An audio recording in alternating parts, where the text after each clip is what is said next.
Au cœur de l'extrémisme violent. Comment réagissent les États et les populations face au péril? Impact 8 s'est rendu sur plusieurs endroits où ont eu lieu des attaques. Dans la seconde partie de ce magazine, Mokhtar Wan, le délégué général paix et sécurité de l'UEMOA, dressera un tableau complet de la situation sécuritaire dans les pays de l'Union. Il évoquera aussi les dispositions prises pour assurer la sécurité des citoyens. Ce sera dans votre rubrique « Le décryptage ». Et puis, ce magazine prendra fin avec des nouvelles en bref. Bienvenue donc à ce numéro d'Impact 8, le magazine d'information de l'Union économique et monétaire ouest-africaine. En retournant sur les lieux où ont eu lieu les attaques les plus spectaculaires des terroristes, Impact 8 a voulu s'assurer que le traumatisme que les djihadistes voulaient créer dans les grandes capitales de l'Union est bien derrière nous. À Bamako, Abidjan et Ouaga, les professionnels du tourisme, mais aussi les populations ont pu absorber le choc et poursuivre leur vie de tous les jours. Pendant que les autorités, chefs d'État, ministres, experts poursuivent avec une frénésie jamais égalée la recherche de solutions à cette crise. C'est le grand angle de ce magazine. Atmosphère de méfiance dans les grandes agglomérations, fouilles drastiques aux frontières. Pour les populations et les États victimes de la montée de l'insécurité dans la sous-région, l'heure est plus que jamais à la vigilance et à la recherche de solutions pour lutter à la fois contre la violence, la grande délinquance et la montée de l'extrémisme religieux. La riposte est à la mesure de ce qui a pris désormais la dimension d'un véritable péril avec la multiplication des attaques terroristes et l'extension de sa zone d'influence. Aujourd'hui, ce sont des milliers de morts et le désordre économique et social qui en résulte qui commence à déstabiliser la vie des populations poussées à l'exil et celle des États obligés de prendre en compte en première urgence les problèmes de sécurité. Les attentats terroristes se succèdent avec des attaques spectaculaires comme celle du café-restaurant Cappuccino ou encore du café Istanbul le 13 août 2017 à Ouagadougou. À Ouagadougou, sur l'avenue Kwame Nkrumah, tout le monde connaît le cordonnier Hassan Guébré. Sa célébrité, il la doit en partie d'avoir été un témoin de cet attentat d'août 2017. Il est 22h lorsqu'Hassan remarque une moto. Il se souvient. Comme le dimanche, les gens sont remplis, c'était universel, les enfants, tout. Donc, les gens l'ont pris dedans, tout ça. Il y était un dimanche comme ça, il y avait fou d'hommes, il y avait beaucoup d'hommes. Dès qu'ils sont venus en même temps, ils ont fait Samra et ils ont coigné par derrière les véhicules. En même temps, moi, je suis retourné encore pour aller voir que voilà, ils sont garés sur les motos. Donc, il a demandé à personne de ne pas répondre. Dès qu'ils sont revenus pour s'asseoir ici, ils n'ont même pas arrivé à s'asseoir.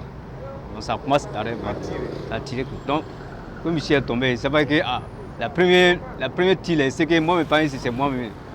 En même temps, je suis couché devant eux. Il n'a même pas bougé. Je suis couché devant eux. Je suis levé comme ça, je ne fais pas. On dirait tout le monde, ton pied, tout s'est cassé en même temps.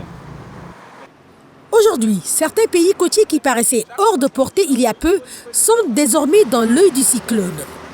Le Togo et son voisin le Bénin sont passés sous surveillance accrue pendant que l'institution et les chefs d'État de ces pays membres multiplient les initiatives pour juguler la poussée du phénomène. En effet, dès les premières alertes, la situation politico-sécuritaire dans l'espace appelle les chefs d'État et de gouvernement à faire de la question de la paix et de la sécurité un chantier majeur. C'était au cours d'un sommet extraordinaire le 30 mai 2011 à Lomé. Presque un an après, le 6 juin 2012, dans l'objectif d'approfondir la réflexion, un comité paix et sécurité a été mis en place et le président sénégalais Macky Sall porté à sa tête.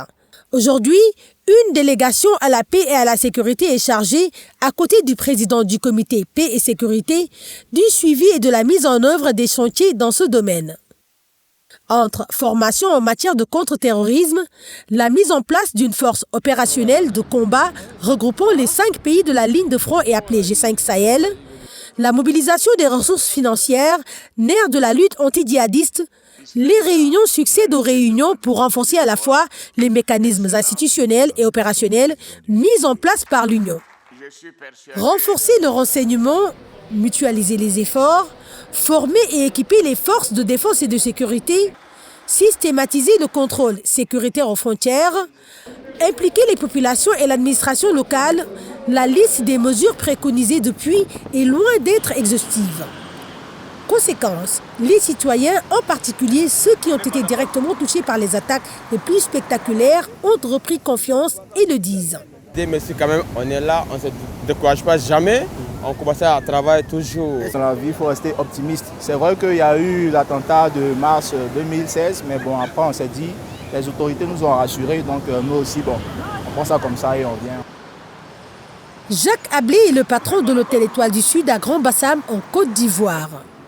Pour lui également, l'attaque terroriste de Grand-Bassam, c'est désormais du passé. C'est là où les Ivoiriens étaient forts. Après cette attaque, on pensait que la population ivoirienne n'allait pas sortir. Mais depuis ça, il y a une force, un regain de force de la population qui a fait que tout le monde profite. Aujourd'hui, vous allez voir les pages, c'est les vacances. À partir de demain, c'est le week-end. Tous les hôtels commencent à reprendre l'activité. Les gens viennent et puis aujourd'hui, c'est plus sécurisé qu'ailleurs. Donc tout le monde vient sans problème. Le gérant du campement Kongaba à Bamako semble lui aussi avoir tourné la page. La situation est en train de se devenir normale parce qu'après les événements, il y a eu des rénovations, il y a eu des constructions. On a mis une 4e piscine en marche, il y a les constructions des cases en cours, on a ajouté d'autres activités. Donc on ne baisse pas le bras, on continue de vivre ici et les gens peuvent y venir. Donc voilà. À Ouagadougou, pour Hassan, comme pour beaucoup d'autres, la vie a repris son cours normal. Je ne sens pas quelque chose. Tout est mémoire, c'est correct. La mémoire n'est pas dérangée. Il y a tout en place. Tout est correct. Il n'y a pas quelque chose qui s'est bougé là-bas. Non, non. Il peut y avoir un moto pour venir garder, ne fait pas peur. Non. La lutte contre l'insécurité sera encore difficile. Le Mali, le Burkina, le Niger et d'autres pays de la CEDEAO ou d'Afrique centrale sont frappés de la même manière, justifiant pour tous la nécessité d'agir ensemble pour apporter une réponse globale à la menace. L'UEMOA, comme sur d'autres chantiers, est devenu aujourd'hui à la fois un laboratoire et une locomotive dont la motivation comptera désormais pour obtenir des résultats tangibles contre l'extrémisme violent. D'ailleurs, au sortir du sommet extraordinaire de l'UEMOA qui s'est tenu le 3 décembre dernier à Dakar, l'organisation a décidé d'allouer 60 milliards de francs CFA au Burkina Faso, au Mali et au Niger pour appuyer les efforts de ces 3 pays meurtris par le terrorisme. Cette contribution s'inscrit dans le cadre de l'engagement pris par l'UEMOA de contribuer à hauteur de 500 millions de dollars au financement du plan d'action de la CEDEAO pour lutter contre le terrorisme dans l'espace CEDEAO sur la période 2020-2024. Mokhtar Wane est le délégué général à la paix et à la sécurité de l'UEMOA.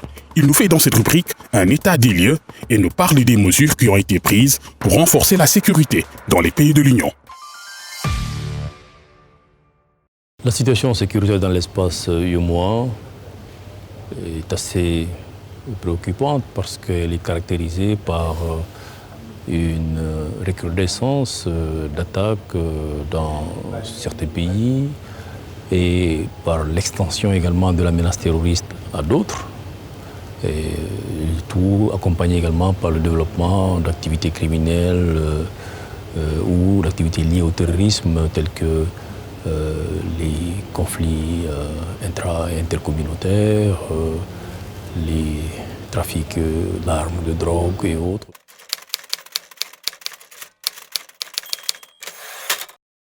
Le terrorisme trouve dans la pauvreté, dans la précarité des populations, dans la vulnérabilité des populations, un terreau fertile pour s'incruster et se développer.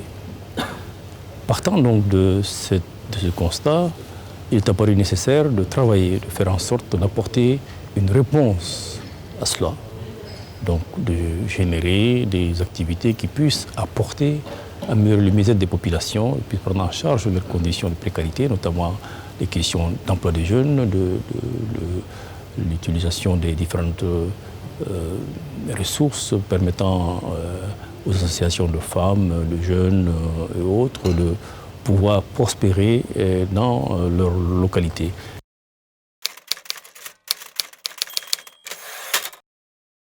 Nous avons institué au niveau de l'UEMOA un mécanisme de veille et d'alerte précoce qui est totalement intégré à celui de la CEDEAO, mais qui apportera une valeur ajoutée au mécanisme régional d'alerte précoce en favorisant, en accompagnant très fortement l'implication des collectivités territoriales précisément dans ce cadre-là, ce qui n'était pas le cas jusqu'ici.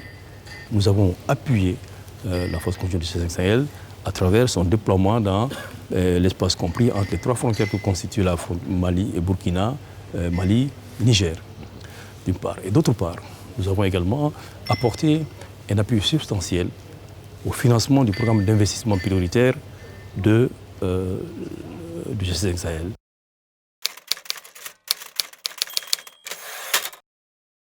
Les engagements ont été déjà pris par la commission de l'UEMOA qui sont déjà évalués, mais vous savez également d'autres institutions financières de l'organisation, telles que la BCAO, qui ont également été instruites pour pouvoir dégager les voies et moyens permettant d'aboutir à la mobilisation de ces ressources. Donc au total, ce qui va se passer, c'est que c'est à la suite d'un effort conjoint, à la fois de la commission de l'UEMOA et de la BCAO, que la part contributive de l'UEMOA sera dégagée et consacrée à la lutte contre le terrorisme. Pour terminer ce magazine, voici quelques nouvelles en bref. Les attaques terroristes et le respect des droits de l'homme se sont invités à la 5e rentrée de la Cour de justice de l'Union économique et monétaire ouest-africaine. Cette rentrée, qui s'est tenue en novembre 2019 au siège de la Cour à Ouagadougou, a été présidée par les autorités des hautes juridictions du Burkina et de l'institution. En introduisant le thème « La Cour de justice et la protection des droits de l'homme dans l'Union économique et monétaire ouest-africaine », son président, Daniel Amagouin Tessougué, a déclaré que les droits de l'homme n'ont jamais été autant menacés dans l'espace UEMOA avec les attaques terroristes que subissent au quotidien nos populations. La Cour a pour mission de veiller au respect du droit quant à l'interprétation et l'application du traité de l'Union. Le président de la commission de l'UEMOA, Abdallah Bourema, poursuit sa visite dans les capitales des pays membres de l'Union. Cette tournée s'inscrit dans le cadre de la revue annuelle qui réunit tous les ans le président de la commission de l'UEMOA et les chefs de l'exécutif des pays membres. Cette revue passe au crible l'application des politiques et réformes, mais aussi l'exécution des programmes et projets communautaires. Elle fait suite à la revue technique qui se tient désormais du 15 au 31 octobre de chaque année dans tous les États membres. Impact 8 prend fin. Nous vous retrouverons dans 15 jours sur cette même antenne pour d'autres informations sur l'intégration régionale.